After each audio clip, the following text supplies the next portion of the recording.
나라를 되찾은 기쁨도 잠시, 한반도는 비극적인 전쟁으로 분단국이 됐습니다. 6.25 전쟁 발발 70주년. 가슴 아픈 역사를 우린 어떻게 기억해야 할까요? 순국 선열과 참전 용사들의 숭고한 희생은 어떻게 보답해야 할까요? 국방 포커스 지금 시작합니다.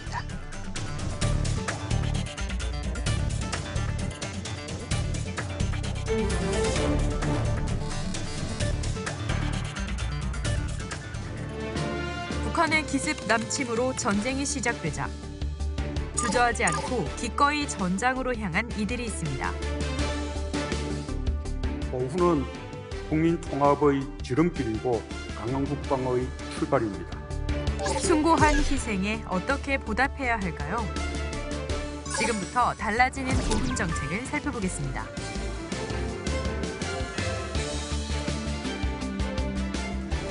시청자 여러분, 안녕하십니까? 윤지연입니다. 지금부터 6.25 70주년을 맞아 달라지는 보훈 정책을 살펴보도록 하겠습니다. 함께 분들 소개해드리죠. 오진영 서울지방보훈청장 나오셨습니다. 네, 안녕하십니까? 조성은 국방부 군사편차연구소장 나오셨습니다. 네, 안녕하십니까? 김영철 국가보훈처 심의위원 나오셨습니다. 네, 안녕하십니까? 핵없는 한반도와 평화를 위한 위대한 여정이 계속되고 있지만 현실은 아직 전쟁이 멈춘 휴전 상태입니다. 그래서요, 2020년 6.25 전쟁 발발 70주년, 즉 세계 유일 분단국의 아픔과 평화의 소중함을 되새기기 위해서 필요한 것은 무엇인지 키워드로 정리를 먼저 해주셨으면 좋겠습니다. 네, 청장님. 네. 네, 저는 좀 적절한 말인지는 모르겠습니다만은 그 손자병법에 지피지면 백전불태라고 하는 말씀을 좀 드리고 싶습니다. 네. 왜냐하면은 사실 잘 아시는 것처럼 6.25 전쟁도 어쩌면은 그 북한과 또 김일성 혹은 공산주의를 너무 몰랐던 데서 나왔던 결과가 아닐까 하는 생각을 해봅니다. 네. 그리고 아이러니하게도 지금 현재 우리가 오늘 살고 있는 이 현실도 사실은 북핵 문제라든가 또 혹은 방위비 분담 문제라든가 여러 가지 국방 현안을 안고 있으면서도 사실 그런 거에 관심 없이 하루하루가 지나가는 것 같습니다. 그래서 마침 6.25 70주년이 됐으니까 네. 우리 국민들 한번 6.25에 대한 객관적인 이해를 바탕으로 네. 평화통일 기반을 만들어 나가는 그런 의미 있는 한 해가 됐으면 하는 마음에서 제가 그 성원을 한번 제시를 해봤습니다. 네. 의원님은 어떻습니까? 네. 예, 저는 결초보훈이라고 하고 싶습니다. 네. 왜 그러냐면 6.25 전쟁 70주년을 맞이해서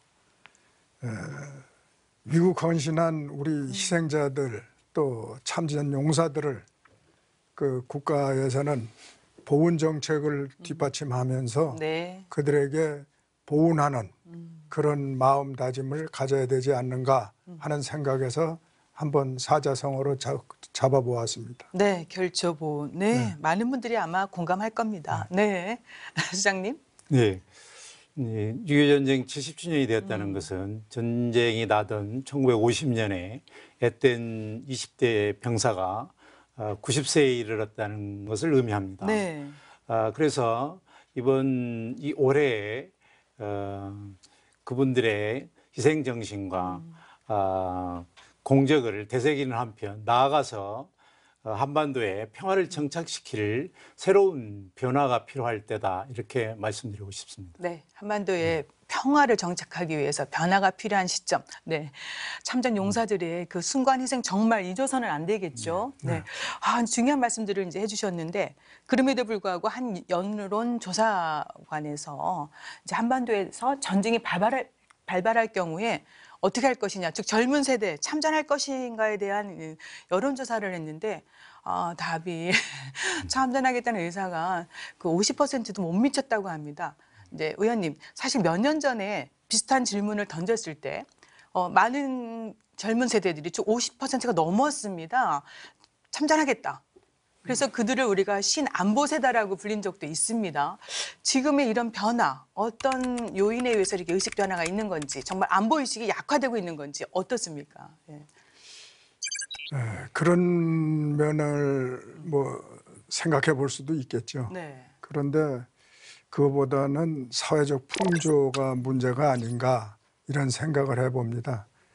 제가 미국에 이제 현역 시절에 출장을 가보았는데 그들이 군인에 대한 존경심, 존중함 이런 것들은 그들이 군인으로서 자존감과 자부심을 느낄 수 있는 그런 정도로 그 나라 사랑하는 정신, 그다음에 그 나라를 위해서 헌신하는 분들에 대한 존중, 이런 풍조가 아주 만연되어 있습니다.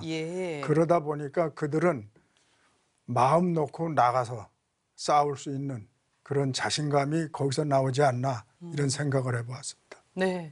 이렇게 몇 년 사이에 네. 20대, 30대의 그 의식이 이렇게 변할 수 있을까?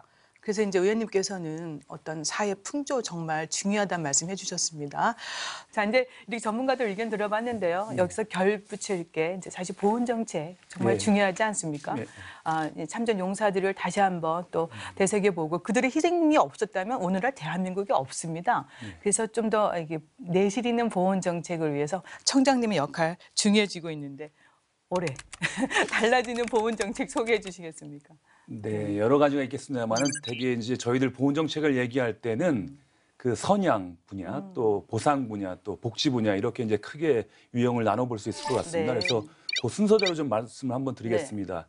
일단은 그 선양 파트를 먼저 보신다면요, 금년은 여러 가지로 의미 있는 그런 행사들이 많이 이제 있는 해입니다.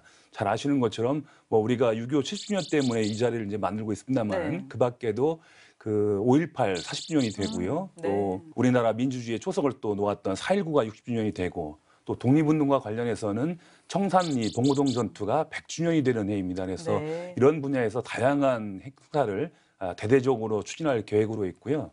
다음에 이제 보상 분야에서는 아무래도 우리 보훈 대상자 가족분들 금전적인 분야에 있어서 조금 더 아쉬움이 많을 게 느끼고 계십니다. 그래서 그런 분야를 조금 더 저희들이 잘해드리기 위해서 보상금은 물가 상승률보다 훨씬 높은 한 5% 정도 인상을 하고 있고요.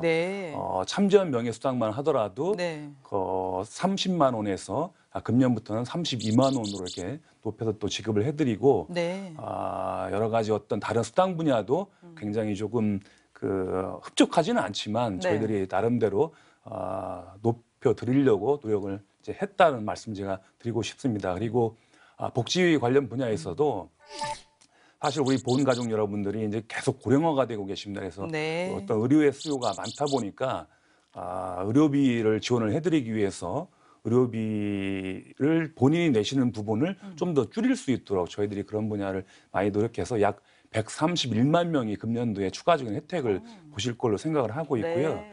또 한편으로는 여러 가지 그 노령화 때문에 생기는 어떤 생활상의 불편함 이런 것들을 이동 보훈 복지 서비스라고 하는 프로그램을 통해서 좀 지원을 잘 해드리려고 하고 있습니다. 이 밖에도 이제 고령화 때문에 사실은 이제 좀 돌아가시는 분들도 굉장히 많이 계십니다. 근데 그분들이 사실은 돌아가셨다고 하더라도 잘 모셔야 되기 때문에 국민묘지를 이제 확충하고 또 그 밖에도 우리 자제분들도 그 사회에 나와서 취업을 잘해서 건전한 사회인으로 생활할 수 있도록 돕기 위해서 또 취업 지원 강화도 노력을 하고자 준비를 열심히 했습니다.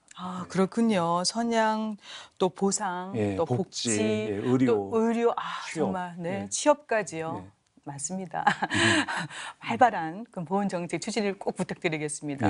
문재인 대통령께서도 보훈은 제2의 안보다. 그 말씀하셨죠. 그리고 국민 통합의 구심점이다라고 했습니다.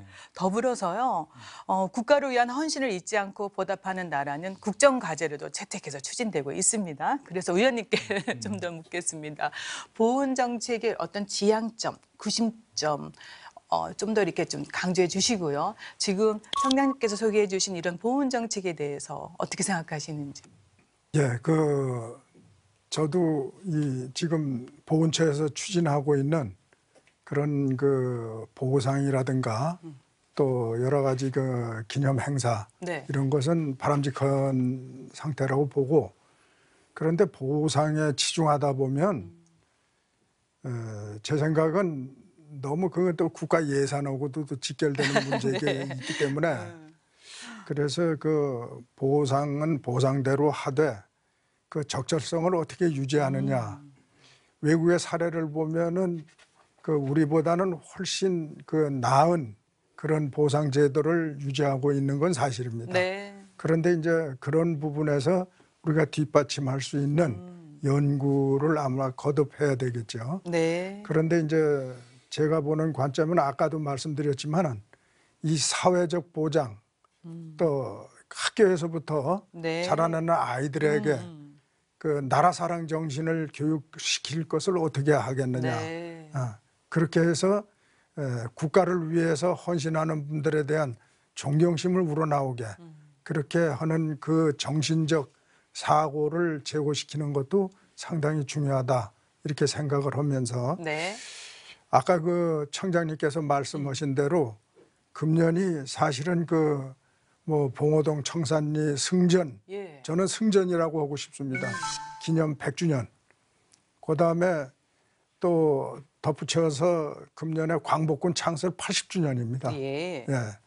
그리고 6.25 70주년. 그다음에 4.19 뭐 이런 그 10주년 주기에 맞습니다. 큰 예. 중복되는 게 많습니다.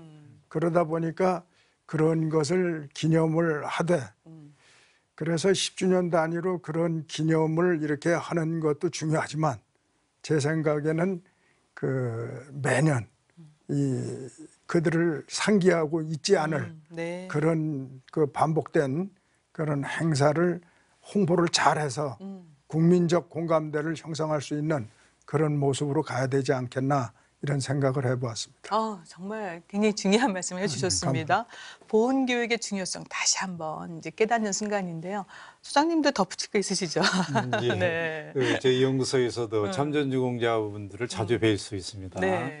아까 청장님께서 그 이동 보훈 복지 서비스 같은 것은 이분들이 굉장히 이제 고령화돼 있지 않습니까? 예. 굉장히 현실적으로 와 닿을 것 같습니다.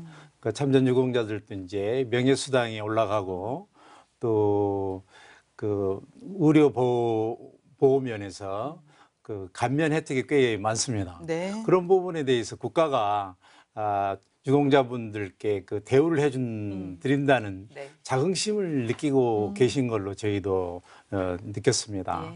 예. 거기다가 이제 그 보훈처에서 이제 또 명패 달기 운동도 해주시고 그러지 예. 않습니까? 그건 상당히 이제 그분들의 공적을 드러내기인데 좋은 방안인데 네. 사실 정전 체제 하에서 이제 오랫동안 살다 보니 그 현지 주민들은 그 참전 유공자에 대해서 존경심이 그다지 잘 드러나지는 않은 것 같습니다. 이제 네. 그런 부분은 좀 더 좀 보완할 요소가 있을 것 같습니다. 또한 이제 그 보훈처에서 국내의 참전자를 대상으로 선양 행사를 많이 하지 않습니까? 특히 이제 제가 좀 관심을 가져주십사 하는 부분은 정전협정 체결 이후에 귀환한 국군 포로들이 한 8천여 명 됩니다. 네. 근데 이분들은 물론 이제 고령화되면서 생존하신 분들이 그렇게 많지는 않은데 그분들이 좀 그동안에 이제 포로가 된다는 건 상당히 이제 불명예스럽게 생각을 했지 않습니까? 예. 그래서 잊혀진 존재가 된 부분이 없지 않아 있습니다. 네. 그래서 그분들을 좀 한번 이렇게 행사를 좀 해주셨으면 하는 관심을 네. 가져주셨으면 하는 바람입니다. 네, 청장님 굉장히 중요한 말씀 소장님께서 해주셨는데 그런 관련해서 행사가 그전에는 없었습니까? 이제 뭐 국군 프로에 관해서는 사실은 이제 네. 그 주무부처가 조금 상이한 부분이 있어가지고 예. 그 부분을 제가 뭐 직접적으로 이렇게 할 수 있다라고 말씀드리는 거는 아마 좀 빠른 답변일 것 같고요. 네. 어쨌든 중요한 의미를 가진 차원에서 말씀을 해주셨으니까 그런 것들이 잘 추진될 수 있도록 예. 한번 방향을 한번 찾아보는 노력은 네. 해볼 필요가 있을 것 같습니다. 우리가 바쁜 일상에 정말 잊어버리고 또 잊고 살았던 것 같습니다. 오늘 소장님 정말 중요한 말씀 또 해주셨습니다. 지금 이제 보훈 정책을 좀 더 살펴보기에 앞서서 6.25 전쟁과 관련해서 조금 더 살펴보겠습니다. 뭐 잘 아시는 그런 얘기인데 역사를 잊은 민족에게 미래는 없다. 예, 그래서 젊은 세대에게 과거를 제대로 알리는 것, 그거 자체가 네. 과거의 힘이 또 미래를 살아가게 하는 원동력이 되지 않습니까? 그래서 청장님, 가슴 아픈 역사. 네. 그렇지만 또 우리가 또 순간 희생을 꼭 기억해야 됩니다. 6.25 전쟁 70주년 어떤 의미가 있는지 되새겨 봐 주시겠습니까? 네, 6.25 전쟁의 어떤 뭐 사실관계만 말씀드리기에는 저보다 훨씬 많은 걸 아시는 우리 군사 분야 전문가 두 분이 계시기 때문에 그 부분은 제 영역이 아닌 것 같고요. 어쨌든 지금 MC분께서도 이제 가슴 아픈 역사라고 하는 말씀을 쓰셨습니다만은 사실 6.25에 대한 기억을 굉장히 우리는 슬프고 아프고 힘들었던 그런 걸로만 기억하고 있지 않습니까? 근데 저는 조금 차원을 좀 달리 하고 싶다는 생각을 최근에 정말 많이 해보았습니다. 얼마 전에 신문 기사를 보니까 그 연세대학교에 그 100세가 이미 넘으신 김영석 철학과 교수님 계시지 않습니까? 네. 그분이 백선엽 장군과의 어떤 그런 회합 속에서 6.25에 대한 말씀을 하신 게 있거든요. 근데 그분은 이렇게 기억을 하시더라고요. 6.25라고 하는 것은 굉장히 우리 민족의 최대의 시련인 것은 분명하지만 그래도 우리나라가 발전할 수 있는 어떤 하나의 큰 디딤돌이었고 국제화의 계기가 되었다. 그걸 바탕으로 자유민주주의가 확립되고 또 굉장한 경제 발전을 이룬 거 아니냐 이런 말씀을 하셨는데 저도 그분 말씀에 굉장히 전적으로 동의하는 바이고요. 그래서 마침 아까도 말씀드렸습니다마는 6.25 70주년이 됐으니까 이제는 너무 그런 어떤 소극적이고 부정적인 기억을 떠나서 네. 좀 더 긍정적인 우리 국가 발전의 원동력이 되었다라고 하는데 좀 더 의미를 두고 그거를 바탕으로 우리가 미래를 한번 네. 청사진을 그려나가는 그런 기억을 해봤으면 어떻겠는가 하는 생각을 하고 있습니다. 네. 수장님은 또 그 의미를 어떻게 또 생각하십니까? 네, 저도 청장님 말씀에 동감입니다. 그러니까 전쟁이 이제 70주년이 됐다는 것은 벌써 사실은 그 세월이 흐른 만큼 네.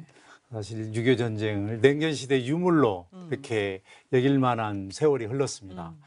그래서 새로운 그 변화를 좀 가져와야 될 시기라고 생각을 하는데 예. 지금 2018년에 4.17 판문점 선언이나 또 이어서 6월 12일 싱가포르 북미 정상회담에서 그래서 평화의 진전이 좀 있었지 않습니까? 네. 그럼에도 불구하고 이제 북핵 문제가 해결되지 않아서 평화 체제로 단계까지 이어지지는 않지만 이걸 잘 좀 발전시켜서 그동안의 그 정전 체제가 가지고 있는 불안정성을 극복하고 그 적대 관계를 청산해서 공존 공영하는 그런 단계로까지 가는 적극적 평화로 이어지는 그런 단계로 이어질 수 있도록 우리가 좀 더 노력을 해야 될 때라고 저는 생각합니다. 네. 그럼에도 불구하고 우리가 과거를 또 기억해서 그걸 바탕으로 또 변화, 말씀해 주신 대로 또 평화를 구축해 나가야 되기 때문에 6.25 전쟁에 대해 또 젊은 세대들을 좀 기억해야 될 것 같습니다. 그래서 드리고 싶은 질문이 6.25 전쟁 당시 소장님 상황이 어땠는지 한반도 좀 이렇게 정리해 주시겠습니까? 네, 그렇습니다. 일본으로부터 나라를 되찾은 다음에 통일되고 독립국가를 건설했으면 네. 얼마나 좋겠습니까? 네. 근데 안타깝게도 남북한이 분단된 상태로 각각 정부를 수립했습니다. 그래서 김일성은 북한의 정권을 수립하자마자 전 국토를 공산화하겠다는 국토 완정론을 내세웠습니다. 네. 그리고 스탈린한테 남침을 하겠다는 의사를 바로 밝혔습니다. 그 무렵에 우리 남한 지도자들은 군 지도자들은 특히 최병덕 국군 총참모장께서는 북한이 남침할 기세가 있으면 오히려 압록강까지 진격하겠다고 자신감을 나타냈지만 실제로 전쟁이 북한군이 소련과 중공의 지원을 받아서 남침을 했을 때 네. 방어하기가 어려웠습니다. 왜 그러냐면 북한은 병력이 20만 명인데 네. 남한 한 10만 명 수준이랍니다. 네. 그리고 전쟁 당시 가장 두려운 무기가 탱크지 않습니까? 탱크가 우리나라는 한 대도 없는데 북한은 242대나 있었습니다. 항공기도 마찬가지입니다. 네. 항공기도 북한은 226대가 되는데 우리나라는 겨우 연습기가 22대밖에 없었습니다. 이런 측면에서 전쟁이 일어났을 때 독자적으로 방어한다는 것은 거의 불가능한 상황이었습니다. 그러니까 말씀해 주신 대로 당시 예, 6.25 그렇습니다. 전쟁 발발한 70년 전입니다. 남북한의 그 병력을 비교해 주셨는데 정말 많은 차이가 납니다. 더욱이 이제 전쟁 초반에 우리 군은 아주 지세로 정말 이런 병력의 규모가 막 그래서일까요? 밀릴 수밖에 없었습니다. 그 좀 더 우리 군의 피해 규모는 어떻게 나와 있는지 좀 말씀해 주시겠습니까? 그러니까 북한이 남침한 지 3일 만에 서울을 잃어버리지 않았습니까? 그리고 한 달 지나서 50년 7월 말이면 낙동강산까지 밀려나갑니다.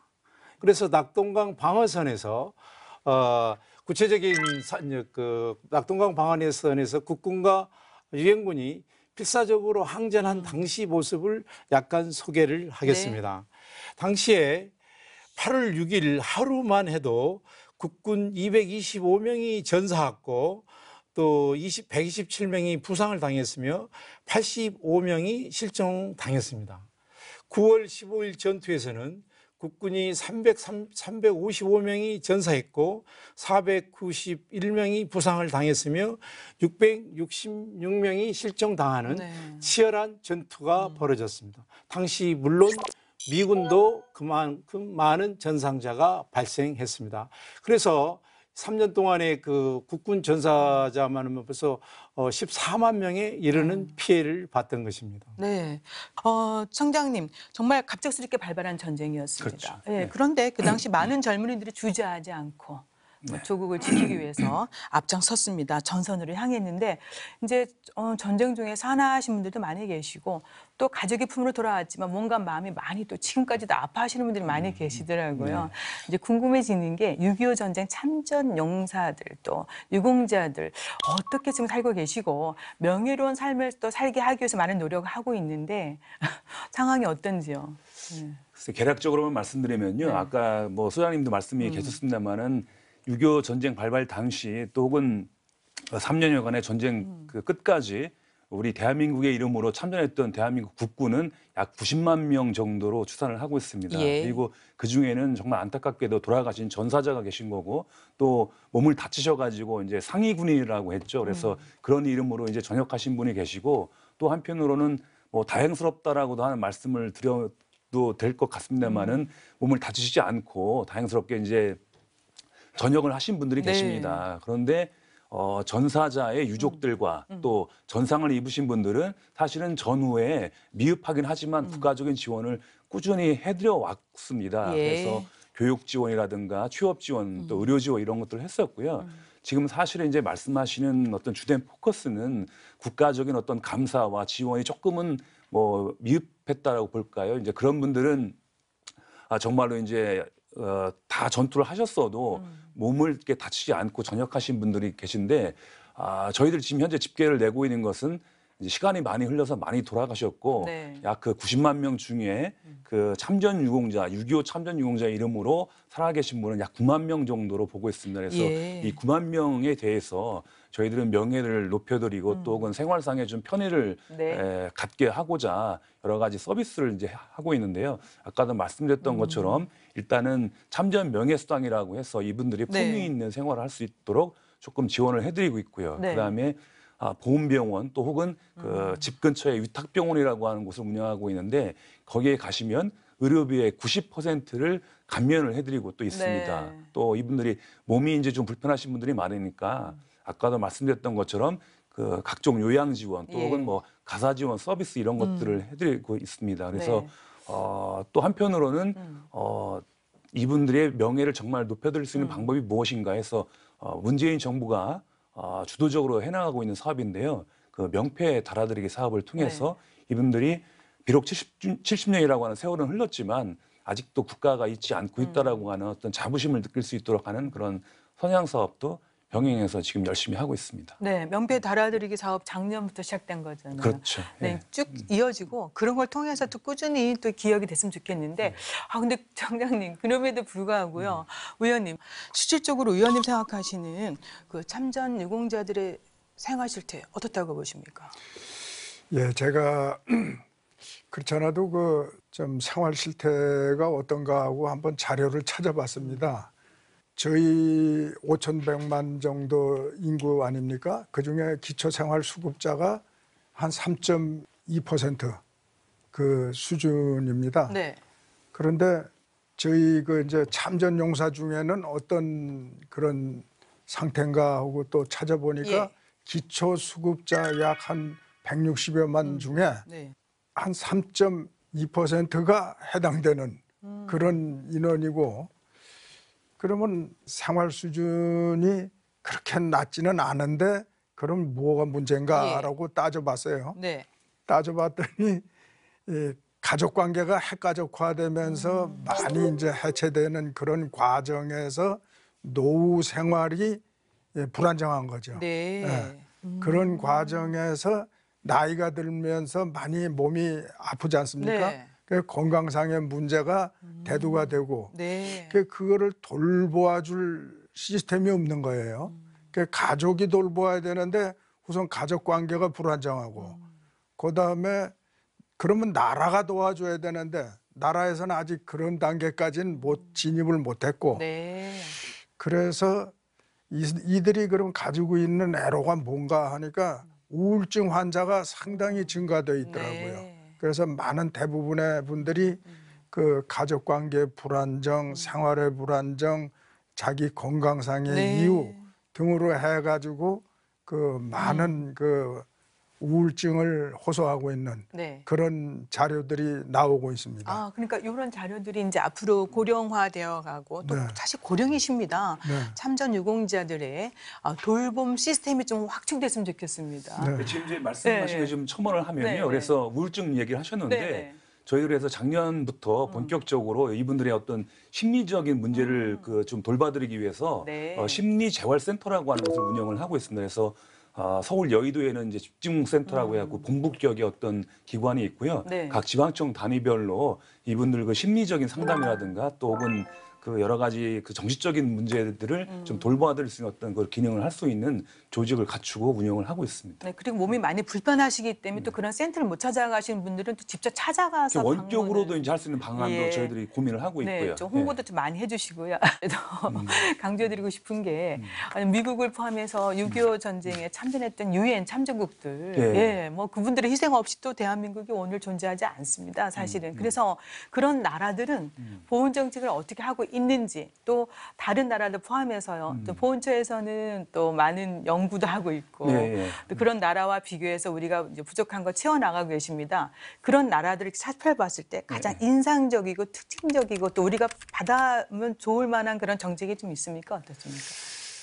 일단은 이제 그 보훈 정책이라고 하는 것을 살펴보면은 나라별로 어떤 역사가 다 틀리고요. 그다음에 또 경제 규모라든가 수준, 또 다른 유사 인접 제도들이 다 틀리기 때문에 네. 같은 형태로 보훈 정책이 나타나지는 않고 있습니다. 그래서 미국 같은 경우만 하더라도 사실은 이제 어떤 복지와 연계해서 이제 그 제도가 이루어지고 있다라고 저는 알고 있습니다만은 뭐 잘 아시는 것처럼 미국은 전체적인 국민의 복지를 국가가 그렇게 개입하는 정도가 낮은 단계에 있는 나라인 것은 틀림없죠. 그래서 이거를 뭐 사회복지의 전문적인 용어로 말씀을 드리면 자유주의형 복지국가에 속한다 이렇게 이제 말을 하고 있는데 그것은 오히려 거꾸로 국가를 위한 군인들의 희생에 대해서는 사실은 복지 문제로 해결할 수가 없기 때문에 네. 다른 차원의 어떤 조치가 필요하지 않았나. 그래서 미국은 독특하게 그 제대군인부라고 하는 좀 규모가 굉장히 거대한 그런 뭐 큰 조직, 그러니까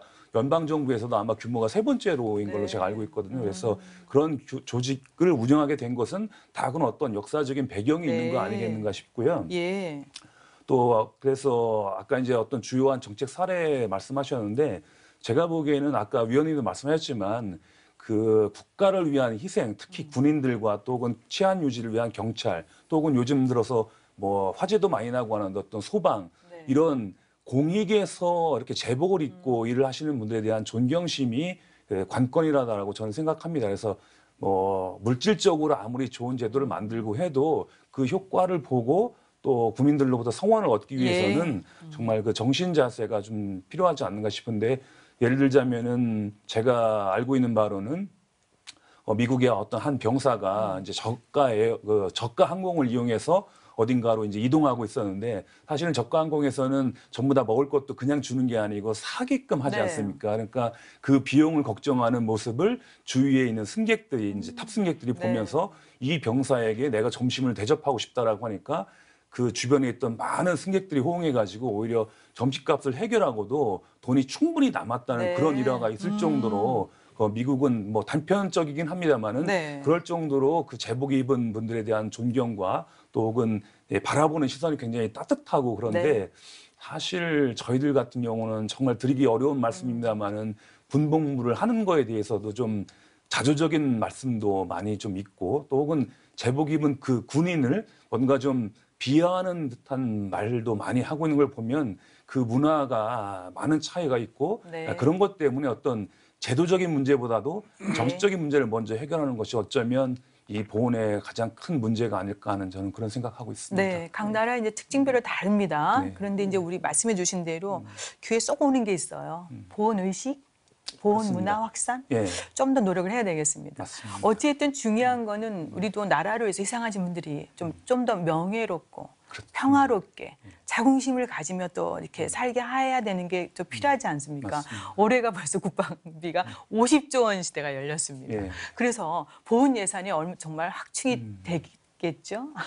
그런데 예, 그렇죠. 예. 네, 주변국과 비교해 봤을 때 우리나라는 그 보훈 예산이 정말 적정 수준인지 어떻습니까?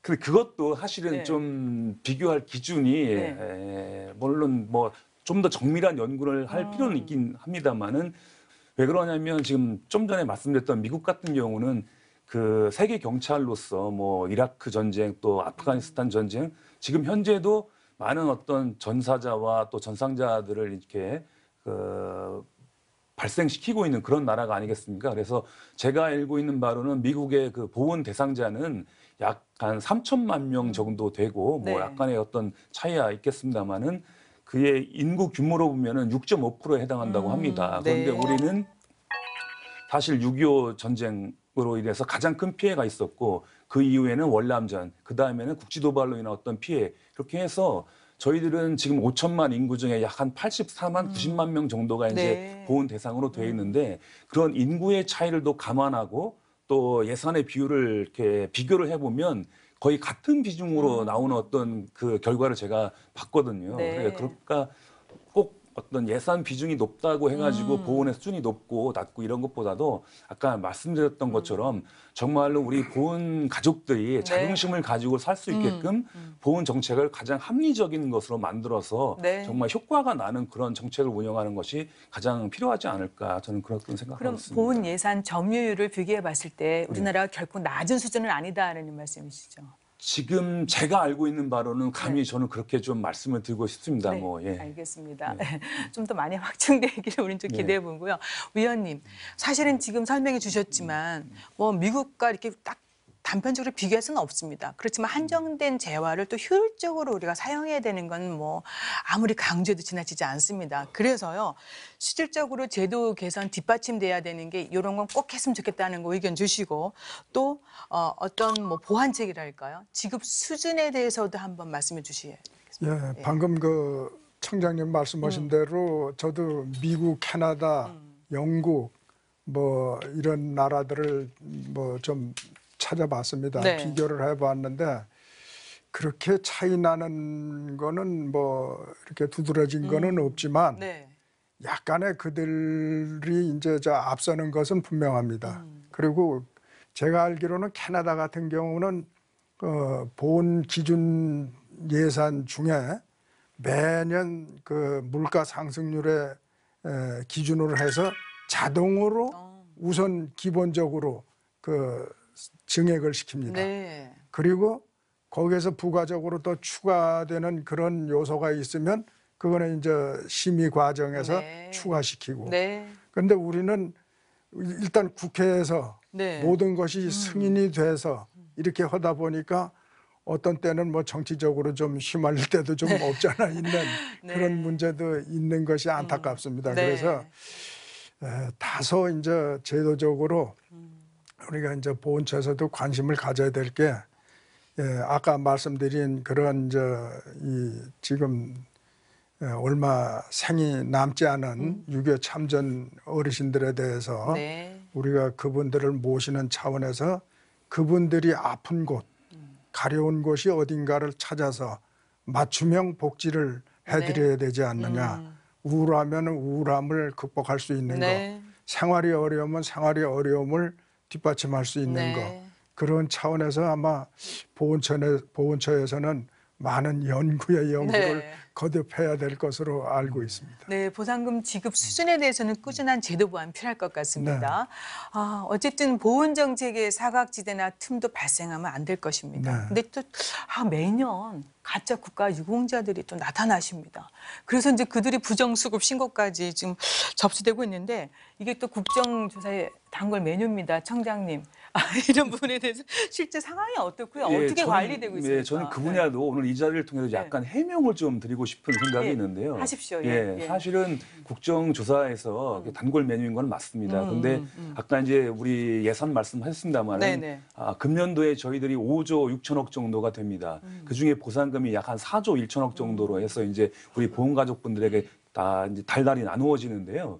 근데 그럼에도 불구하고 그 보상금을이나 수당을 받지 못할 자격이 이제 되신 분들이 그런 신고를 좀 늦게 하신다거나 해서 잘못 집행되는 경우가 있거든요. 이제 그런 것들을 과오급이라고 하고 또 네. 부정수급이라고 해서 네. 그걸 국회에서 이제 문제 삼는 경우가 많은데 사실 그 비중을 보면 4조 1천억 중에 7억 3천 정도가 되고요. 네. 그다음에 이제 받는 인원으로 보면 약 49만 명 정도가 적든 많든 보상금이나 수당의 혜택을 받으시는데 그 중에 약 한 96명 정도가 이렇게 또 부정수급한 것으로 이제 기록을 저희들이 2018년도에 이제 갖고 있습니다. 이제 그런 네. 걸 보면 사실 네. 세금이라고 하는 것은 뭐 일원이라도 허투루 네. 쓰여지면 그렇죠. 안 되기 때문에 예, 예. 정확성을 기해하는 것은 맞죠. 근데 네. 그게 그렇게 일각에서 우려하는 것처럼 엄청난 비중으로 네. 혼란이 있는 것은 아니다라고 하는 말씀을 한번 드리고 싶고요. 어쨌든 그래도 그런 부정수급을 그렇죠. 막기 위해서 저희들은 부정수급 신고센터 또 혹은 이제 신고만으로는 이제 부족하니까 저희들이 이제 그 행정조사를 통해서 걸러낼 수 있도록 하는 어떤 그 사망자 확인 시스템, 네. 그다음에 이제 건강보험공단에서 의료 기록이 있느냐 없느냐를 가지고 이렇게 돌아가신지를 따져볼 수 있는 어떤 그런 그 조사들 이런 활동들을 좀 많이 해서 가급적이면 네. 그 부정수급이라고 하는 어떤 오명을 우리 보훈 가족분들이 안 받을 수 있도록 노력을 네. 하고 있습니다. 네. 예, 소장님, 이건 이제 시각을 좀 바꿔보겠습니다. 6.25 전쟁 하면은 또 유엔 참전국 16개 나라에서 정말 든든한 지원군들이 와서 자유와 민주주의를 지키는데 그분들의 헌신 또 잊으면 안 되지 않습니까? 예, 그래서요, 그 당시에 목숨을 바친 유엔군 참전 용사들의 뭐랄까 규모, 상황, 피해는 어떻습니까? 네. 예, 그렇습니다. 미군을 비롯한 유엔군의 신속한 참전이 아니었으면 네. 사실 우리나라를 회생시키기가 어려울 상황이었습니다. 그래서 당시 유엔군 파병 장병들은 사실 한국이 어디 있는지도 모르고 서둘러 달려온 거죠. 네. 그래서 정전협정이 조인될 때까지 낙동강 전선에서 압록강까지 오르내리면서 생소한 지형도 생소하잖아요. 네. 그리고 올겨울은 좀 포근합니다만은 그 전쟁 겨울에 얼마나 추웠습니까? 네. 그 참전 장병들이 그 재방문한 장병들 그 기억에 한국 너무 추웠다는 거예요. 더구나 그걸- 아프리카에서 온 장면들은 예, 예. 더 심했겠죠. 예. 그렇습니다. 그런 어려운 조건을 극복하면서 네. 북한군과 이어서 이제 중공군과 격전을 벌였습니다. 그래서 미군들은 한때 30만 명이 주둔한 적도 있었습니다. 네. 연인은 3년 동안에 미군들은 한 180만 명이 들어왔던 거고 네. 그중에서 3만 6천 명이 희생됐습니다. 네. 그게 부상자가 한 10만 명 정도 되고 포로나 실종자가 8천 명입니다. 그 외에 이제 영국이나 터키 이런 다른 참전국도 사상자가 한 14,000명 정도 네. 되는 거죠. 이런 희생 위에 대한민국을 지켰고 그분들은 바로 평화의 한반도에서의 평화의 수호자가 되었던 것입니다. 네. 근데 이제 낯선 이국당, 정말 남아프리카 공항에서도 왔습니다. 또 콜롬비아에서도 왔는데 이분들이 이제 또 고국으로 돌아간 분들이 계시는데 우리나라에 대한 또 뜨거운 그 애정을 많이 느낄 수 있는데 상황이 어떻습니까? 예, 그렇습니다. 그분들은 굉장히 그 자긍심을 많이 느낍니다. 왜 그러냐면 그 크게 보면은 그 냉전 시대에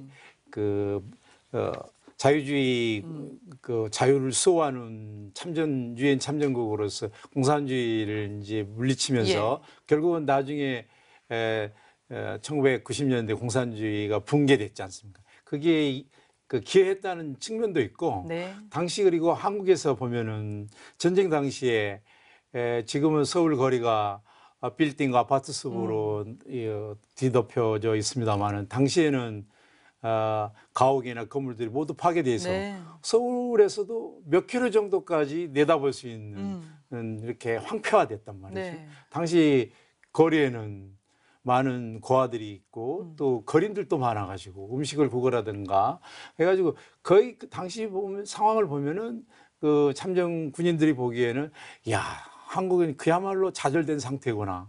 그런데 지금 세월이 흘러가지고 한국에서는 이제 한강의 기적을 네. 일으켜서 지금 경제 강국으로 발돋움하고 있는 모습을 보면서 그분들은 자신들의 그 희생과 네. 노력이 헛되지 않았다는 것에 대해서 굉장히 자랑스럽게 네. 생각을 하고 있습니다. 그래서 유엔군 참전 용사애들에 대한 보훈도 우리가 중요하고요. 또 유례없는 지금 말씀해 주신 대로 경제 성장, 한강의 기적을 이루면서 대한민국 위상 제고가 많이 크게 성장했기 때문에 우리가 보훈 외교 중요성 많이 얘기하는데 청장님, 그러면 보훈 외교란 무엇이고요? 보훈처에서 특별히 보훈 외교를 위해서 하는 일이 있습니까? 어떻습니까? 네, 있죠.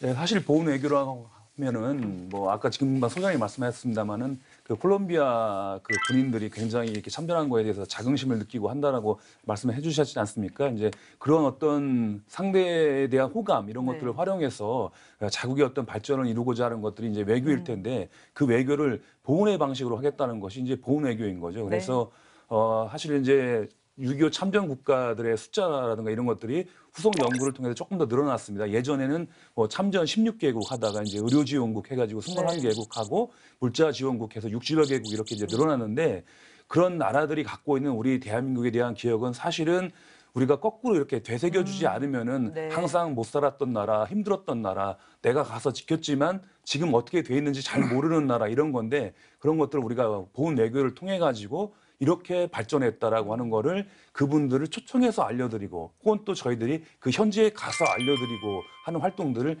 굉장히 많이 했습니다. 그래서 네. 본격적으로 시행됐던 것은 아마 2010년도 6.25 60주년 계기였었죠. 네. 그래서 그때 이제 땡큐 액자라고 하는 거를 만들어서 그 주재국의 대사라든가 또 혹은 대사관 혹은 뭐 참전군인들을 초청해가지고 그 정말로 우리 대한민국이 당신들의 참전에 대해서 감사한다라고 하는 뜻을 정중하게 외교적으로 이제 표현을 한 그런 행사들을 굉장히 많이 했거든요. 네. 그때 이후로 굉장히 이제 활발하게 그 해외 참전자분들이 또 국내로 들어오시고 네. 또 저희들 찾아서 나가고 했는데 정말 좋은 에피소드가 많이 있습니다. 네. 이제 한 가지만 말씀드리면은 그 호주에서 장교로 참전하신 그 찰스 그린 중령의 그 아내분은 사실은 정말 이제 전사하셨는데 네. 정말 수절을 하시고 홀로 이렇게 그 돌아간 남편을 그리면서 오래간만에 이제 그 책까지 쓰셨던 분인데 네. 이렇게 그 가족들과 함께 한국을 찾아서 남편의 죽음이 헛되지 않다라고 하는 것을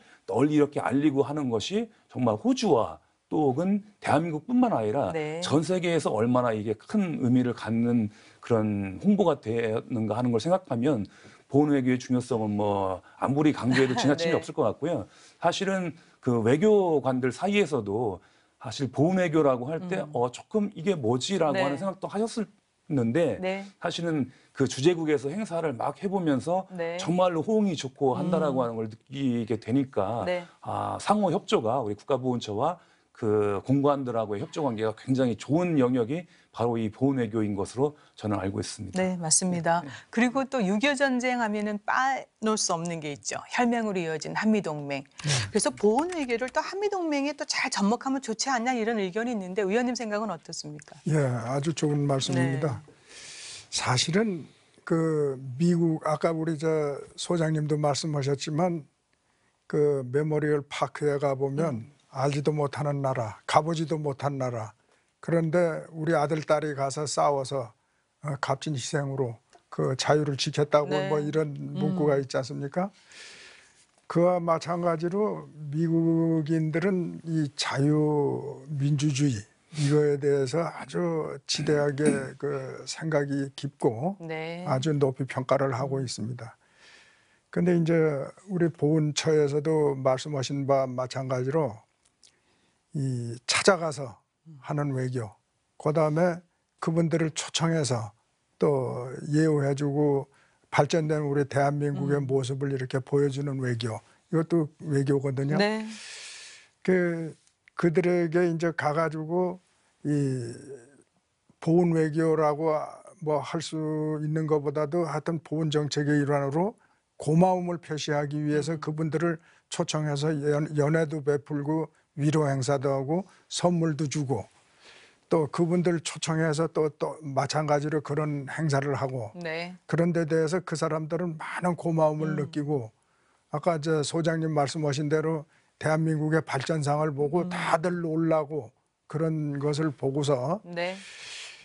그들이 이제 돌아가서 주변에 있는 사람들에게 대한민국에 대해서 좋은 말만 하는 것은 분명한 사실입니다. 그래서 그러한 것들이 국민을 통해서 네. 이렇게 전파될 때 그 하나하나, 그 미국은 또 정치인들이 국민들에게 아주 그 표를 많이 의식해서 네. 많은 배품을 하지 않습니까?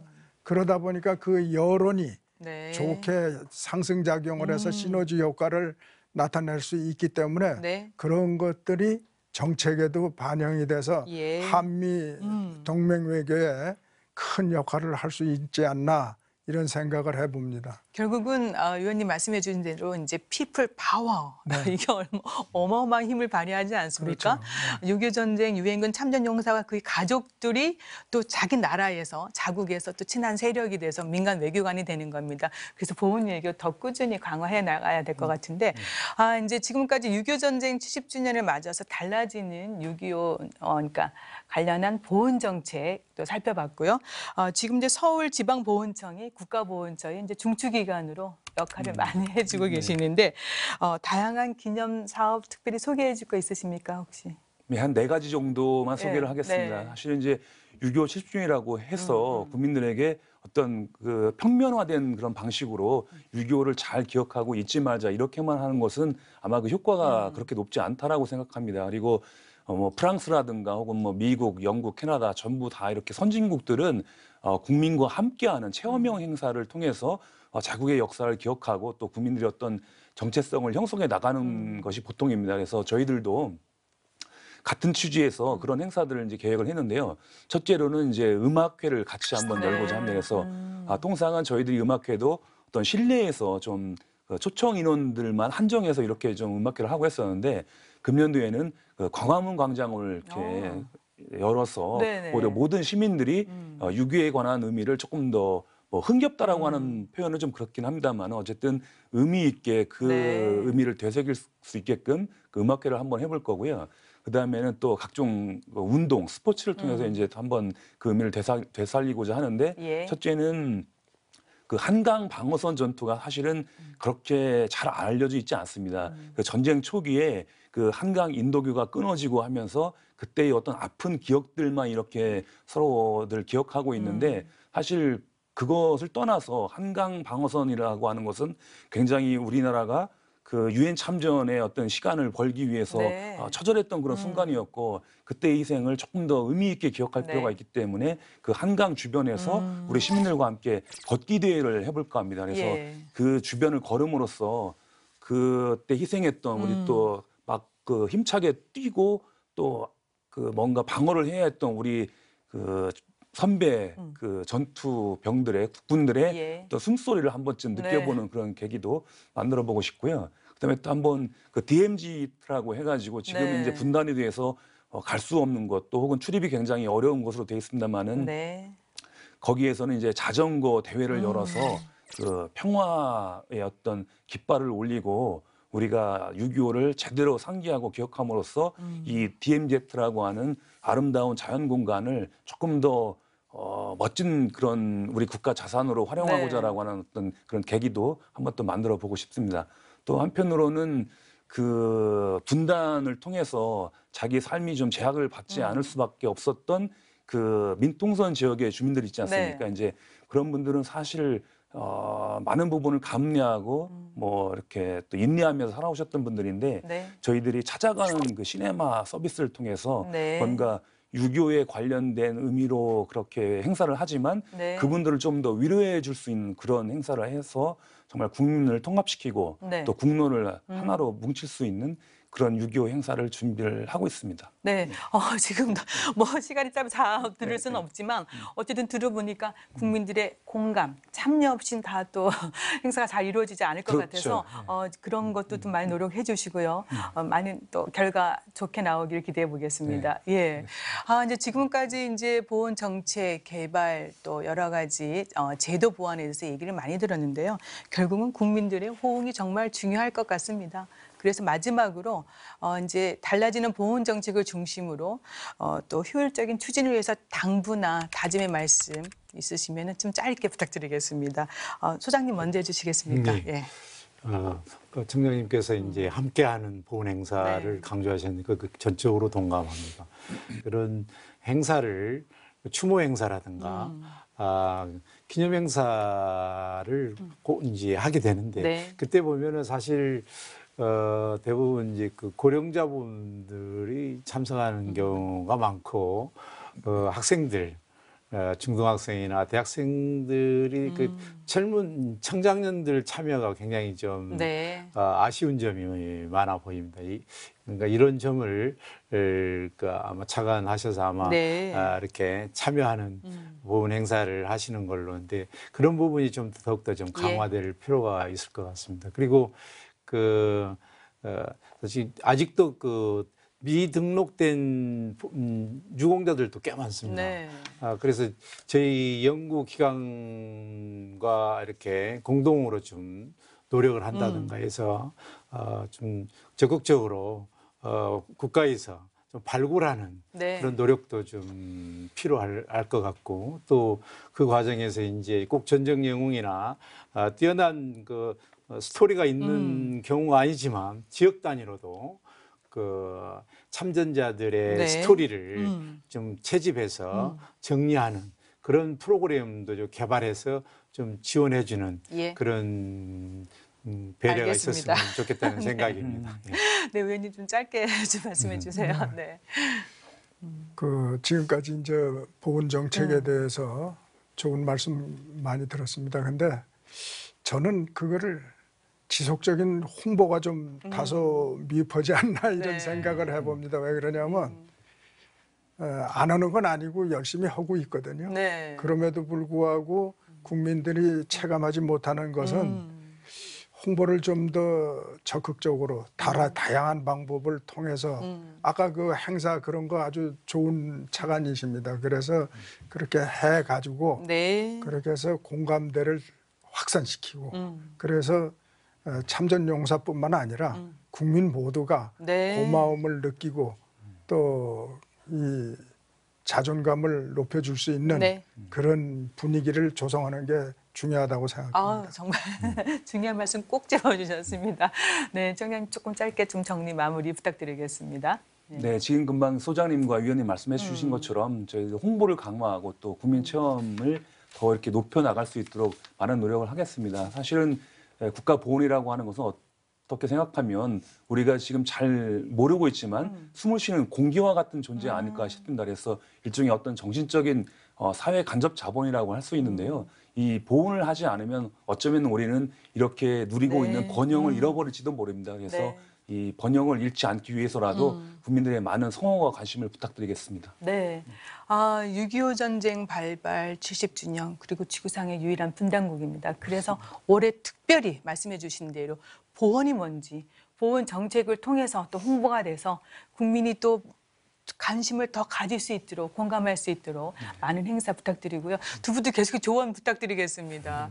이 보훈 문화 이게 풍토 조성은 뭐 어떤 특정 단체만이 해서는 안 되는 거 아니겠습니까? 네, 보훈 교육도 저도 좀 더 강화하겠습니다. 네, 도움 말씀 여기까지 듣겠습니다. 고맙습니다. 국가를 위한 헌신을 잊지 않고 보답하는 나라, 국가 유공자를 존경하는 보훈 문화 확산을 위해 정책과 제도의 내실화 그리고 국민적 공감대 확산이 시급함을 강조해보면서요. 국방포커스 오늘 여기서 마치겠습니다. 시청해 주셔서 감사합니다. 다음 주에 다시 찾아뵙겠습니다. 안녕히 계십시오.